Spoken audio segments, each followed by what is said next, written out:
अस्सलाम वालेकुम नाजरीन, आप देख रहे हैं INN चैनल। मैं हूं शेख अहमद अली। इस न्यूज़ बुलेटिन में आइए नज़र डालते हैं दिन भर की बड़ी खबरों पर। लोकसभा में हिज़्ब इख्तिलाफ के लीडर और कांग्रेस के साबिक़ सदर राहुल गांधी आज सुबह उत्तर प्रदेश के हाथरस पहुंचे, जहां उन्होंने मुतासरीन के अहल खाना से मुलाकात की।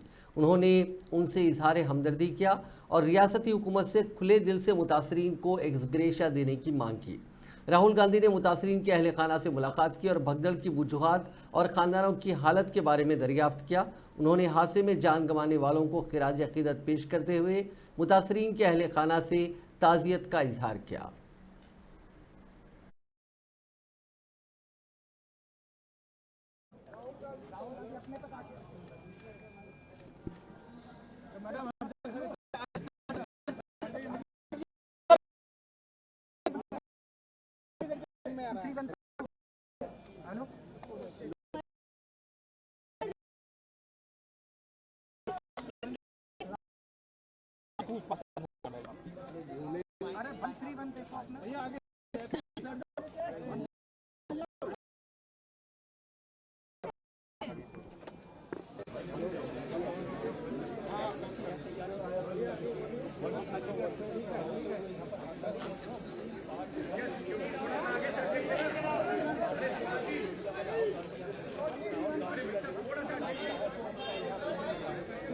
अरे यार घुमवा तो दो यार।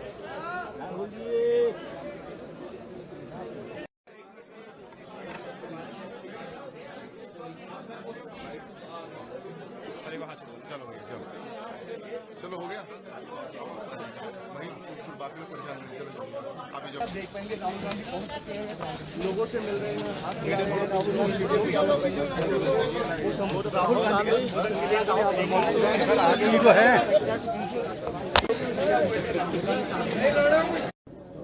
बहुत परिवारों को नुकसान हुआ है, काफ़ी लोगों की मृत्यु हुई है। तो अब की बात है, मैं इसको राजनीतिक प्रिज्म से नहीं कहना चाहता हूँ, मगर प्रशासन की कमी तो है जी, और गलतियाँ तो हुई हैं, तो ये पता लगाना चाहिए। और शायद सबसे ज़रूरी बात कि कॉम्पनसेशन सही मिलना चाहिए, क्योंकि ये गरीब परिवार है और मुश्किल का समय है इनके लिए, तो कॉम्पनसेशन ज़्यादा से ज़्यादा। और मैं यूपी के चीफ मिनिस्टर से विनती करता हूँ कि दिल खोल के कॉम्पनसेशन करें। सर, परिवार वालों को मिली क्या कुछ कहा? राहुल जी आपने बड़ी बात कही है, राहुल जी आपने बड़ी बात मुआवजे की कही है, 2 लाख की बात उन्होंने कही है, तो मुआवजा निश्चित तौर पे ज्यादा उनको मिलना चाहिए, क्योंकि बहुत गरीब लोग हैं। मिलना चाहिए, गरीब लोग हैं, इस समय इनको जरूरत है। तो अगर आप मैडम जवाब देने दीजिए, इस समय इनको जरूरत है। अब आपने 6 महीने बाद दिया, 1 साल बाद दिया, डिले किया, तो उससे किसी का फायदा नहीं। भैया आप मुझसे सवाल पूछते हो, एक बार बोलने दो, मैं जवाब देता हूँ, आप जवाब खत्म नहीं करने देते हो। बोलने दो जी जी। तो आपने सवाल पूछा है, तो जिसने सवाल पूछा है उसकी इज्जत कीजिए।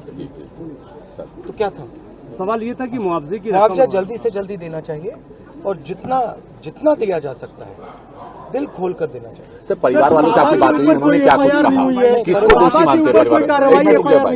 जी देखिए, परिवार वालों से मेरी पर्सनल बात हुई जी, उनके परिवार के बारे में, उनके बच्चों के बारे में, माता के बारे में, वो कैसे थे, क्या करते थे, तो वैसी बात हुई है। उन्होंने कहा कि प्रशासन की कमी है। उन्होंने कहा कि जो अरेंजमेंट वहाँ पुलिस का होना चाहिए था वो नहीं था, ठीक है। बट बहुत दुख में है, शॉक में है, तो ऐसी सिचुएशन में मैं मतलब अलहदा रियासत तेलंगाना की तश्कील के बाद अपनी नौइयत के मुनफरिद इनहराफ में अपोजिशन BRS के 6 अरकान कौंसिल ने जुमेरात को निसफ शब के बाद हुक्मरान कांग्रेस पार्टी में शमूलियत अख्तियार कर ली, जिसके बाद 40 रुकनी तेलंगाना कानून साज काउंसिल में कांग्रेस के अरकान की तादाद बढ़कर 12 हो गई। 6 अरकान काउंसिल की बैक वक्त कांग्रेस में शमूलियत से अपोजिशन BRS को एक बड़ा धक्का लगा है, जो पहले ही अपने 6 अरकान असम्बली से महरूम हो गई है। BRS के ये अरकान council chief minister Revanth Reddy की दिल्ली से हैदराबाद वापसी का इंतजार कर रहे थे, जो कौमी दारुल हुकूमत में मसरूफ थे। जुमेरात को रात देर गए जब रेवंत रेड्डी हैदराबाद वापस हुए, उस वक्त तकरीबन 1 बजे शब ये अरकान काउंसिल चीफ मिनिस्टर की रिहाइशगाह पहुंच गए और कांग्रेस में शमूलियत अख्तियार कर ली। उनमें डी विट्ठल, भानु प्रसाद, बी दयानंद, प्रभाकर राव, ई मल्लेशम और बी सारैया शामिल हैं। तेलंगाना में कुल हिंद कांग्रेस कमेटी की इंचार्ज दीपा दास मुंशी, वजीर माल पुंगलेटी श्रीनिवास रेड्डी, साबिक वजीर सुदर्शन रेड्डी और दूसरे कायदीन इस मौके पर मौजूद थे। जराये ने बताया कि बीआरएस की अरकान काउंसिल चीफ मिनिस्टर की हैदराबाद में आमद तक एक होटल में कैंप किए हुए थे। उन अरकान काउंसिल की शमूलियत के बाद कांग्रेस के अरकान की तादाद दुगनी हो गई। पहले ही ऐवान बाला में उसके 6 अरकान थे। सीनियर लीडर और रुकने राज्यसभा डॉक्टर के केशवराव के इस्तीफे के बाद बीआरएस के लिए ये एक बड़ा धक्का समझा जा रहा है, जिन्होंने राज्यसभा की रुकनीत से भी इस्तीफा दे दिया है। नवंबर 2023 के इंतखाबात में शिकस्त के बाद कांग्रेस में ताहाल बीआरएस के 6 अरकान असेंबली शामिल हो गए हैं। 119 अरकान वाली असेंबली में कांग्रेस ने 64 सीटों पर कामयाबी हासिल की थी। बीआरएस से इनहराफ और सिकंदराबाद कंटोनमेंट असेंबली के ज़मीनी इंतखाब में कामयाबी के बाद उसके अरकान की तादाद अब बढ़कर 71 हो गई है। दूसरी जानिब बीआरएस के अरकान असेंबली कम होकर 32 हो गए।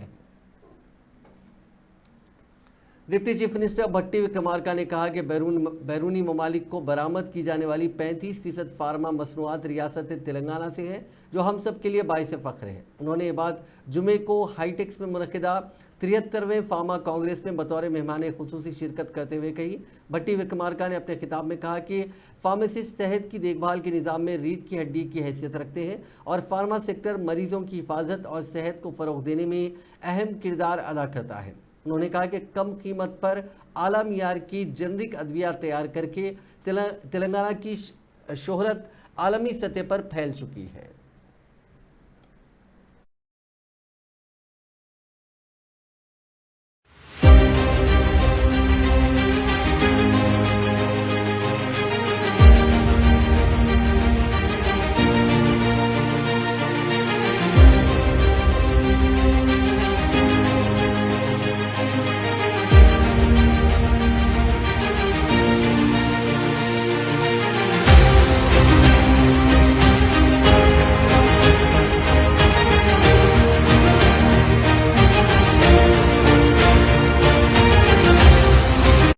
అందరికీ నమస్కారం. Ladies and gentlemen, a very good morning to all of you.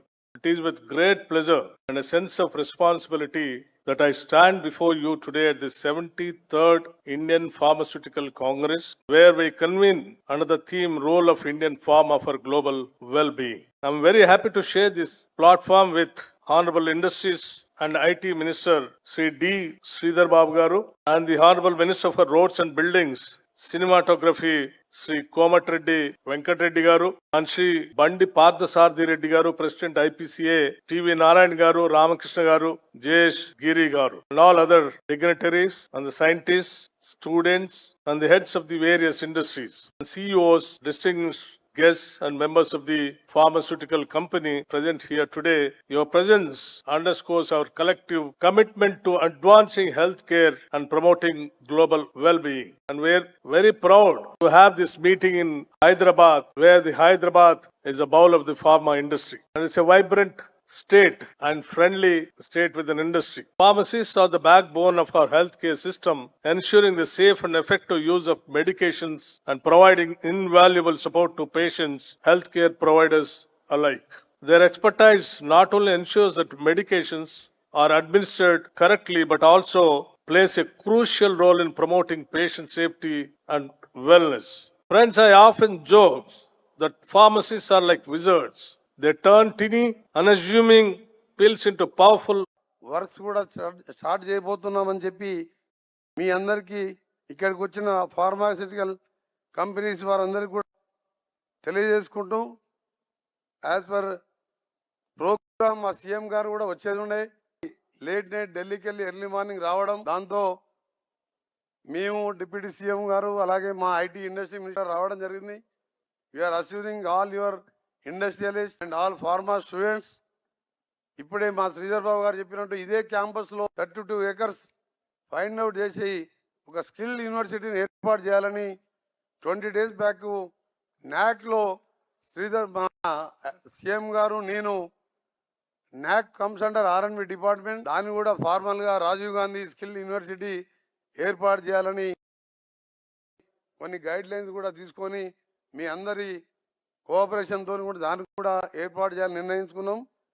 ఇక్కడ ఉన్న ఫార్మా కంపెనీస్ వారికి కూడా on behalf Telangana government not only as a we are building హిమ్స్ హాస్పిటల్స్ వర్క్స్ కూడా స్టార్ట్ చేయబోతున్నామని చెప్పి गढ़वाल के कांग्रेस कारकुनों ने बीआरएस एमएलए बंडला कृष्ण मोहन रेड्डी की कांग्रेस पार्टी में मुमकिना शमूलियत की मुखालिफत करते हुए गांधी भवन के सामने एहतजाज किया। कांग्रेस पार्टी के सैकड़ों कारकुनों ने एमएलए कृष्ण मोहन रेड्डी के खिलाफ नारे लगाए और पार्टी में उनके मुमकिना दाखिले की मुखालिफत की। उन्होंने सरिता तिरुपतैया की हिमायत का वादा किया और कांग्रेस पार्टी से सियासी मौका परस्तों की हौसला अफजाई बंद करने का मुतालबा किया। नवंबर 2023 के असेंबली इंतखाबात में सरिता गढ़वाल हल्के से कृष्णा मोहन रेड्डी से 7036 वोटों से कम फर्क से हार गई थी। मुजाहिरीन का इस्तदलाल था कि बीआरएस एमएलए को कांग्रेस में शामिल करने से पार्टी के हकीकी कारकुनों की बेइज्जती होगी, जिन्होंने 2014 से 2023 तक पार्टी की मुखालिफत में 9 साल के दौरान अहम कुर्बानियां दी है।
बीआरएस पार्टी के शोबे तुलबा ने जुमे को मुलाजिमतों पर तकर्रुरात के लिए दफ्तर तेलंगाना पब्लिक सर्विस कमीशन के मुहासरे की कोशिश की, जिसकी वजह से सूरत हाल कशीदा हो गई और गिरफ्तारियां अमल में लाई गईं।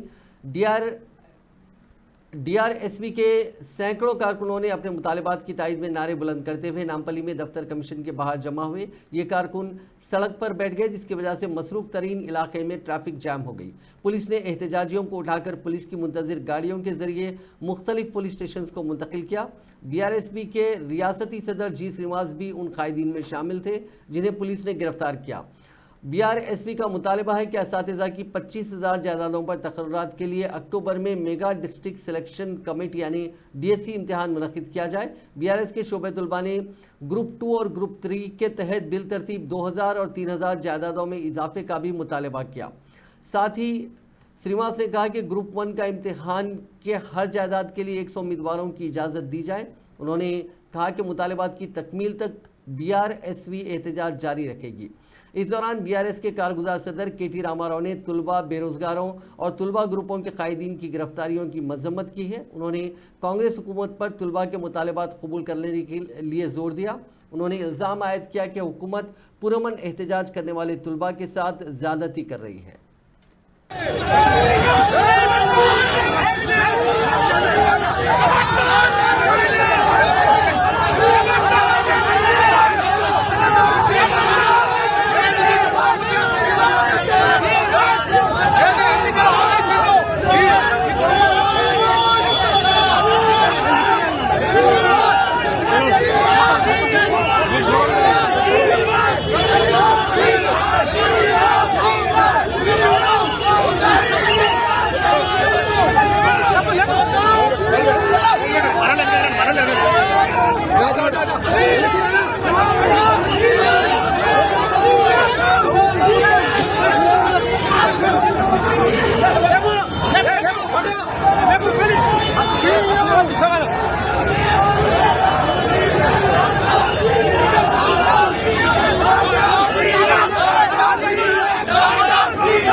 हैदराबाद पुलिस ने नामपल्ली में Telangana state public service commission के दफ्तर के करीब एहतजाज के दौरान एक नौजवान जोड़े को गलत तरीके से हिरासत में ले लिया। ये वाकया वहां मौजूद अफराद ने अपने मोबाइल फोन में रिकॉर्ड कर लिया और वो वीडियो सोशल मीडिया पर वायरल हो गई।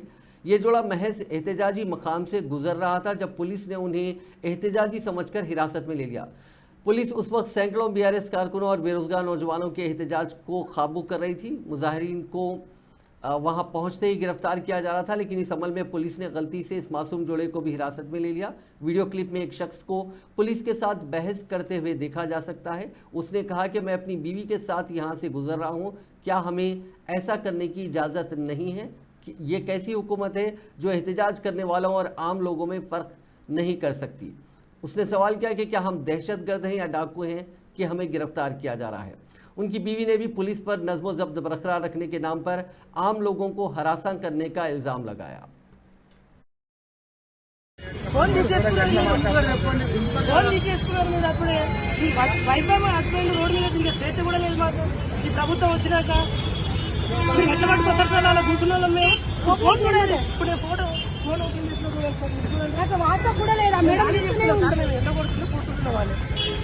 అంటే వైఫ్ అండ్ హస్బెండ్ కూడా చేర్చలేదా ఈ ప్రభుత్వంలో? అంటే రోడ్డు మీద పోవద్దా వైఫ్ అండ్ హస్బెండ్ ఈ ప్రభుత్వంలో? BRS leader P Kartik Reddy ने कहा कि उनका और उनकी मां सबिता इंदिरा रेड्डी का बीआरएस छोड़ने का कोई मंसूबा नहीं है।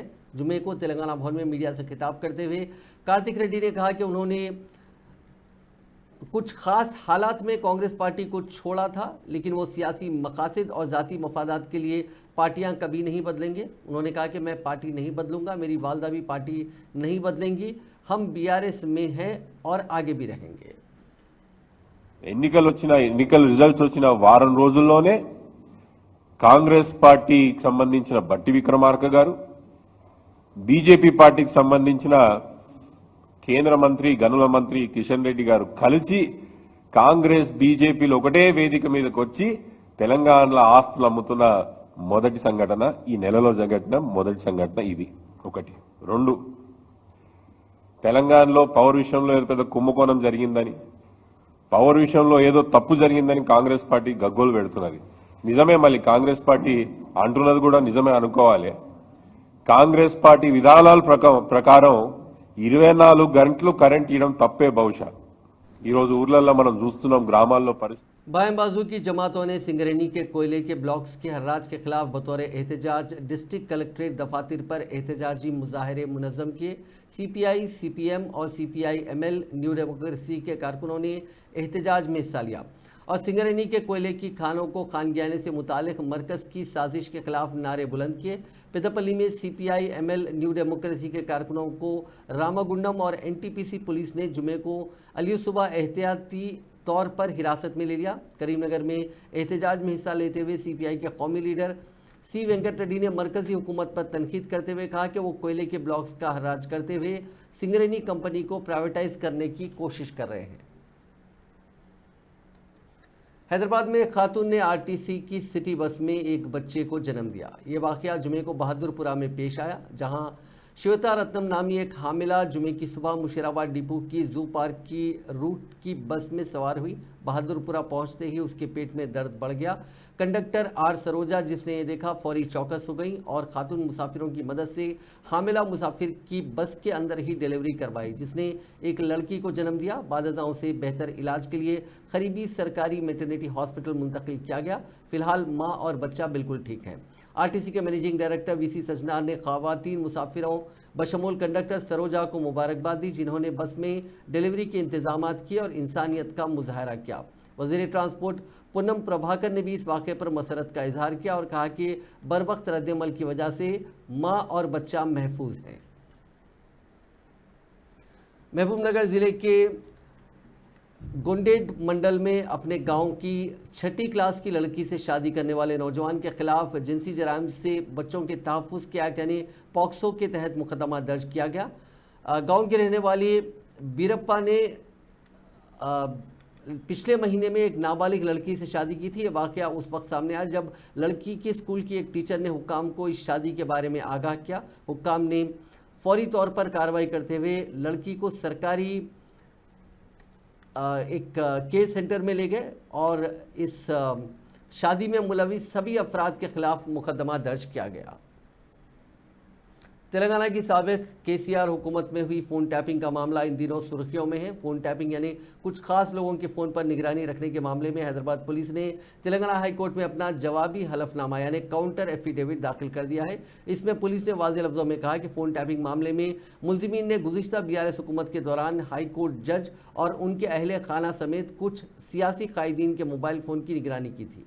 पुलिस ने अपने हलफनामे में कहा कि मुलजिम पुलिस अफसरान ने रेवंत रेड्डी जो कि तेलंगाना PCC के सदर और मौजूदा चीफ मिनिस्टर हैं और दीगर के फ़ोन नंबर के CDR कॉल डिटेल रिकॉर्ड और IPDR यानी इंटरनेट प्रोटोकॉल डिटेल रिकॉर्ड हासिल किए थे। हलफनामे के मुताबिक मुलजिमीन ने रेवंत रेड्डी के अहले खाना, रिश्तेदारों और करीबी लोगों के साथ साथ पार्टी के साथियों से मुतालिक प्रोफाइल भी तैयार की थी। रिपोर्ट्स के मुताबिक खुसूसी खुफिया ब्यूरो के एक मुअत्तल DSP, 2 एडिशनल पुलिस सुपरिंटेंडेंट्स और एक साबिक पुलिस डिप्टी कमिश्नर समेत 6 मुलजिमीन के खिलाफ फर्द जुर्म दाखिल किया है। उन्हें हैदराबाद पुलिस ने 13 मार्च से मुख्तलिफ इलेक्ट्रॉनिक गैजेट से खुफिया जानकारी मिटाने के साथ मुबैना फ़ोन टैपिंग के इल्ज़ाम में गिरफ्तार किया है।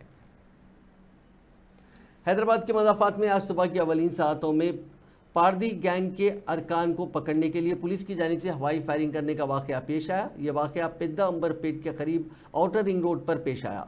हालिया दिनों में शहर और मज़ाफ़ात में पुलिस की जानिब से मुलजिमीन को पकड़ने के लिए फायरिंग का यह तीसरा वाक़या है। ज़राए के मुताबिक नेशनल हाईवे पर पार्टी गैंग की जानिब से गुज़िश्ता कुछ दिनों से नेशनल हाईवे के किनारे पार्क की गई गाड़ियों को निशाना बनाया जा रहा था। इस टोली की सरगर्मियों के पेश नज़र नलगुंडा पुलिस ने चौकसी अख्तियार की और ज़िले में SP शरद चंद्रा पवार ने उनकी गिरफ्तारी के लिए खुसूसी टीम तश्कील दी थी। आज सुबह की अवलीन सातों में पुलिस का अमला नेशनल हाईवे पेट्रोलिंग ड्यूटी पर था कि उन्हें सारिकीन की टोली नजर आई।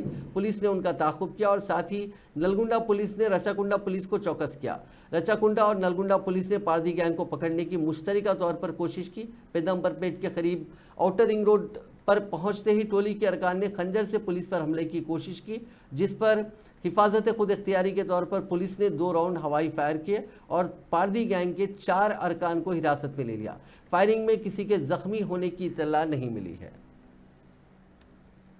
एक शख्स का उसकी बीवी और सास ने मिलकर कत्ल कर दिया। ये वारदात हैदराबाद के मज़ाफ़ात में वाक़े कंदुकुर पुलिस स्टेशन के हुदूद में पेश आई। पुलिस ज़राए के मुताबिक 37 साला परमेश जो वट्टेपल्ली मरीगुड़ा में रहा करता था, पेशे से सेंटरिंग वर्कर बताया गया है। उसकी पहली बीवी की मौत हो गई थी, जिसके बाद उसने सपना नामी खातून से दूसरी शादी की। इस जोड़े को 2 बच्चे हैं। शोहर बीवी के दरमियान मुसलसिल झगड़े हो रहे थे, जिससे तंग आकर सपना अपने मायके चली गई थी। परमेश कल अपनी बीवी से मुलाकात के लिए ससुराल के मकान पहुंचा, जहां उसका अपनी बीवी से झगड़ा हुआ। उसके बाद बरहम बीवी सपना और उसकी मां सुकम्मा ने मिलकर परमेश पर लाठियों से हमला कर दिया, जिसके नतीजे में परमेश की मौत हो गई। जुमे की अवलीन सातों में मियाँपुर पुलिस हुदूद में मामूली तनाज़े पर 3 अफराद ने एक मजदूर को बेदर्दी से कत्ल कर दिया। मुतासिरा साइलू जो मेदक ज़िले के बैरांग गोड़ा का रहने वाला है, मियाँपुर में रेत की लॉरी उतारने का काम करता है। सुबह तकरीबन 4:30 बजे एक मकामी चाय के स्टॉल के मैनेजर साइलू से उसका पानी को लेकर झगड़ा हो गया। झगड़े के दौरान सतीश और दीगर 2 अफराद ने साइलू पर हमला कर दिया, जिससे वो शदीद ज़ख्मी हो गया। मकामी लोगों ने फौरी तौर पर एम्बुलेंस को बुलाया और साइलू को करीबी निजी अस्पताल पहुंचाया। ताहम तिब्बी अमले ने इंकशाफ किया कि साइलू पहुंचने से पहले ही जख्मों की ताब ना लाकर दम तोड़ चुका था। पेद्दापल्ली पुलिस ने जुमेरात की रात पेद्दापल्ली जिले के सुल्तानाबाद कस्बे में गाड़ियों की जांच के दौरान सट्टेबाजी का ऐप चलाने वालों को पकड़ लिया। सब इंस्पेक्टर जे नरेश की क़यादत में पेद्दापल्ली पुलिस ने हैदराबाद से गोदावरी की तरफ जाने वाली एक मशकूक कार को रोका। गाड़ी के अंदर से पुलिस को एक बैग मिला, जिसमें 33,10,000 रुपये नकद थे। 3 मुलजिमीन जिनकी शिनाख्त आंध्र प्रदेश के श्रीकाकुलम से नीमा धनंजय, गोदावरी खनी से मिल्का राजकुमार और चेन्नापल्ली के रहने वाले अभिलाष के तौर पर की गई है। उन्हें हिरासत में लेकर पूछगछ की गई। मुतअद्दिद कोशिशों के बावजूद सरकारी नौकरी ना मिलने पर मायूस नौजवान ने खुदकशी कर ली। वरंगल ज़िले के चिन्नारपेट से मुतवफ़ी रंजीत ने कई मुसाबकती इम्तिहानात में कामयाबी के बगैर शिरकत की थी। वो इन दोस्तों के साथ एक लॉज में ठहरा हुआ था, जो कि एक और दोस्त प्रशांत रेड्डी की बहन की शादी में शिरकत के लिए कड़पा से आए थे। तकरीबन 2 दिन पहले वो शादी के लिए जमा हुए थे। मुबैना तौर पर रंजीत ने अपने वालिदैन की ख्वाहिशात को पूरा करने में नाकामी का इजहार करते हुए एक खुदकुशी नोट छोड़ा, जिसकी वजह से उसने ये इंतहाई इक़दाम उठाया। हिंदुस्तान की रियासत तमिलनाडु में चोरी का एक अजीबोगरीब वाक़या पेश आया। पुलिस जब चोरी के वाक़े की तहकीकात के लिए मकाम वाक़े पर पहुंची तो वहां नगद रकम और सोने चांदी के जेवरात गायब थे, लेकिन पुलिस को वहां से एक माफ़ीनामा मिला जो चोर ने लिखा था। चोरी की वारदात ट्विटीकोन ज़िले के 79 साल के रिटायर्ड टीचर सेल्वन के घर में पेश आई। रिटायर्ड टीचर को बीवी और 4 बच्चे हैं। 17 जून को वो चेन्नई में अपने बेटे से मुलाकात के लिए नौकरानी के भरोसे पर घर छोड़कर गए थे। नौकरानी जब मंगल की रात घर पहुंची तो घर का गेट खुला देखकर वो चौंक गई। उसने अंदाज़ा लगाया कि चोरी की वारदात रौनुमा हुई है। उसने फौरी अपने मकान मालिक और पुलिस को फ़ोन पर इत्तला दी। पुलिस ने जब मकाम वाक़े की तलाशी ली तो मालूम हुआ कि 60,000 रुपये नगद रकम, सोने की बालियाँ और चांदी की पाजेब गायब है। चोर ने मकान मालिक के नाम एक नोट छोड़ा जिसमें उसने लिखा कि मुझे माफ़ कर दो, मैं 1 महीने में पूरी चीज़ें वापस कर दूंगा। मेरे घर में कोई बीमार है, उसकी वजह से मैं चोरी कर रहा हूं। पुलिस ने इस मामले में केस दर्ज करके छानबीन शुरू कर दी है। नई दिल्ली के अपने दौरे के दूसरे दिन चीफ मिनिस्टर आंध्र प्रदेश चंद्रबाबू नायडू ने जुमे को वजीर फाइनेंस निर्मला सीतारामन और वजीर दिफा राजनाथ सिंह से मुलाकात की। वजीर फाइनेंस सीतारामन से मुलाकात के बाद चीफ मिनिस्टर चंद्रबाबू नायडू ने एक्स पर पोस्ट करते हुए कहा कि उन्होंने आंध्र प्रदेश में बहबूदी और माशी तरक्की पर तबादला ख्याल किया। वजीर शहरी हवाबाजी के राम मोहन नायडू, मरकजी ममलिकती वजीर दही तरक्की और मौसलात पी चंद्रशेखर और मरकजी ममलिकती वजीर पी श्रीनिवास वर्मा भी चीफ मिनिस्टर के साथ थे। दिल्ली हाईकोर्ट ने मुबैना एक्साइज पॉलिसी घपला मामले में वजीर आला अरविंद केजरीवाल की जमानत की दरखास्त पर जुमे को मरकजी तफ्तीशी ब्यूरो यानी सीबीआई को नोटिस जारी किया। जस्टिस नीना बंसल कृष्णा की सिंगल बेंच ने दोनों फरीकों के दलाइल सुनने के बाद सीबीआई को नोटिस जारी करते हुए 1 हफ्ते के अंदर अपना मौक़िफ़ पेश करने की हिदायत दी। सिंगल बेंच ने इस मामले में अगली समाअत के लिए 17 जुलाई की तारीख मुकर्रर की है। उसी दिन केजरीवाल की गिरफ्तारी और उन्हें सीबीआई की हिरासत में सौंपने की खुसूसी अदालत को चैलेंज करने वाली उनकी दरखास्त पर भी समाअत होनी है। इस मामले में मुलजिम की दरखास्त पर बेंच ने 2 जुलाई को सीबीआई को नोटिस जारी करके मामले को 17 जुलाई के लिए दर्ज करने की हिदायत दी थी। बीआरएस के रुकने काउंसिल के कविता की अदालती तहवील में 18 जुलाई तक तौसीह कर दी गई है, जिन्हें दिल्ली आबकारी पॉलिसी स्कैम में गिरफ्तार करने के बाद दिल्ली की तिहाड़ जेल में रखा गया है। सीबीआई ने 11 अप्रैल को दिल्ली आबकारी स्कैम में मनी लॉन्ड्रिंग के इल्जामात के तहत साबिक चीफ मिनिस्टर और सदर बीआरएस चंद्रशेखर राव की दुख्तर कविता को हैदराबाद में गिरफ्तार किया था। एक समाअती अदालत ने रुकने काउंसिल की अदालती तहवील में तौसीह मंजूर कर दी, जिन्हें हुकाम ने तिहाड़ जेल से वर्चुअली तौर पर अदालत में पेश किया था। इस केस में सीबीआई ने कविता के खिलाफ चार्जशीट दाखिल कर दी है।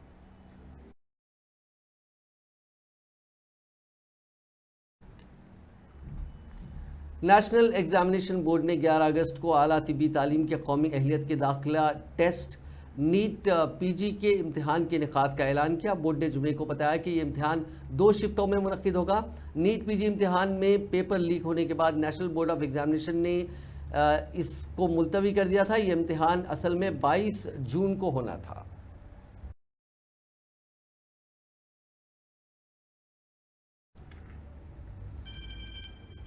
महकमे मौसमियात ने 7 जुलाई को तेलंगाना के अजला भद्रादरी, कुत्तगुडम, खम्मम, नलगुंडा, सूर्यापेट, नागर कर्नूल और वनपर्ती में कहीं कहीं मूसलाधार बारिश का इम्कान जाहिर किया है। जुमे को जारी करदा यौमिया मौसमी रिपोर्ट में कहा गया कि यही सूरत हाल इम्कान है कि 8 जुलाई को भी अजला, मंचिरियाल, करीमनगर, पेद्दापल्ली, जयशंकर, भोपालपल्ली, मुलुग और दीगर अजला में रहेगी। 7 जुलाई को तमाम अजला और 8 जुलाई को कई अजला में कहीं कहीं गरज और चमक के साथ बारिश और 30 से 40 किलोमीटर फी घंटे की रफ्तार से तेज़ हवाएं चलने का इम्कान भी जाहिर किया गया है।